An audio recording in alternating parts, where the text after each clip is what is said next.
Hello everybody, welcome back to another episode where I talk over a game, and today's topic is a little lighter than last week's, and definitely a lot lighter than last week's. So I wanted to kind of talk about the focus that you can have when you've got something that's really pressing on your mind. And in my case today, usually when I work on Wednesdays, I work from home, and then Wednesday afternoon when I'm done working, I like to go secondhand shopping. I may drop in on a grocery store or something, but it's kind of like my staple for that end of the day.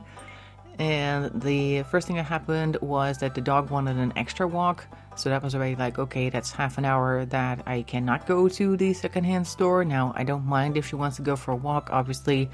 If she needs to, then she needs to. So I went on the walk, and then afterwards I was like, okay, now I'm going to grab the car and I'm going to go to the store.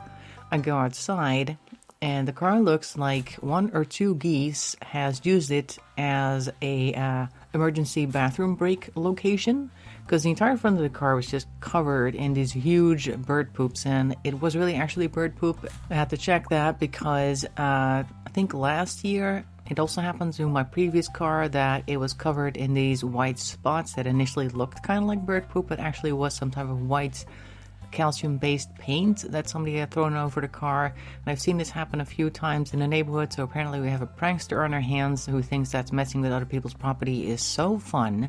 Anyway, so it wasn't that. It was actual bird poop because there was like these little dark bits in there that paint does not have, if you know what I mean. And some bits were a little green. That's just a bird that eats a lot of fresh greenery, which the geese tend to do. And there are quite a few geese flying around the neighborhood here because we have quite a lot of forest and water areas where, of course, the geese are now nesting. So we have a lot of geese flying around anyway. None of them have ever actually done anything to my car, but today apparently they felt like it. So I'm already annoyed because that's a lot of cleanup. And while I'm cleaning up, I hear some neighbors in the background talking in the hallway, because our hallways have like an open section open to the outside air. And I hear my name being mentioned. I'm like, oh my god, no, she's going to come talk to me. So yeah, sure enough, a minute or so later, I hear her coming up behind me. I'm still scrubbing away, because of course it's like a very sunny day. So all the water that I use to clean immediately dries up and leaves these white streaks behind, and that really annoys me. And then the neighbor starts talking to me about how there's this bee colony suddenly settled in the tree that's like right by our balconies, and I shouldn't open the door to the balcony because they're really aggressive. And I'm thinking to myself, I had the door open to the balcony like 3 hours today, and I even sat outside for my lunch. I had no clue that there were aggressive bees anywhere because I live like the floor above her. But apparently whenever she opened and closed the door to the balcony, the bees would like come up and basically fly into the window because they were trying to attack her or something. Now, she did say that she thought initially it was a wasp nest, and she had decided that putting cloves in or near the nest was the best idea, so that pissed them off. And the queen that she described, it was the queen, landed somewhere, I'm guessing, on the railing of the balcony, and she was like, oh, that was actually very interesting to see. But then all these other bees came out, and they were like really aggressive, and I'm thinking to myself, yeah, first of all, you messed with their nest. They don't like that. You've agitated the queen, and they definitely don't like that because they really want to protect the queen, so that's why they're all swarming around you, and probably also why they're trying to follow you into the kitchen. Whatever. But meanwhile, I'm just like side-eyeing the car because my task in that moment is clean the car, because it looks disgusting. I don't want to drive off looking gross. I'm going to have it cleaned in one of those wash boxes where you got like the high-pressure water nozzle thing, but first I want to clean it enough that people aren't staring on my way down to that wash place. So I'm not really interested in her bee story because personally I hadn't noticed anything. So it didn't really affect me, and she said that there was going to be a beekeeper coming over to take the colony with them because they weren't allowed to destroy it. So like, okay, that sounds good. And she almost seemed like personally offended when I said that I hadn't been bothered by the bees. Like somehow she thought that because I lived like above her that I'm also going to be attacked by these bees. But apparently they left me alone just fine.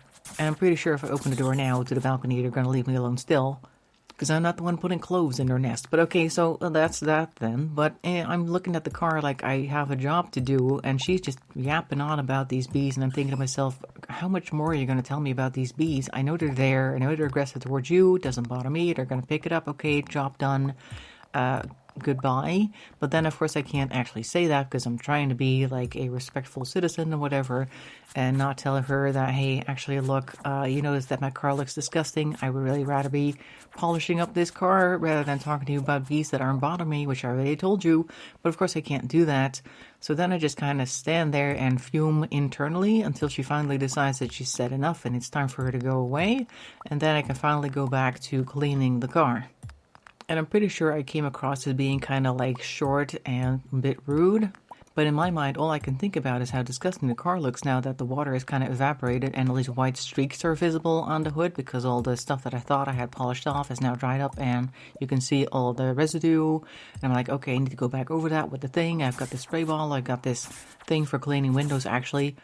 I think officially it's for cleaning shower cells, but actually I just use it for the windows of the car. One of those with the rubber strips. I can't really think of the name, but one of those things with a handle. So I'm like, my strategy is to put a whole bunch of cleaning liquid on there and then quickly remove it with that shower cleaning thing. And that's been working fairly well. So I want to continue to do that so that the rest does not get baked on by the sun.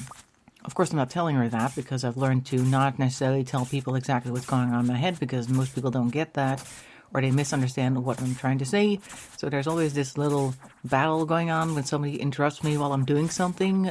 Like on the one hand, I want to finish my task, and on the other hand, I want to seem sociable, even though what they're saying is probably not something that I'm interested in currently because all my mind can think about is to get the job done.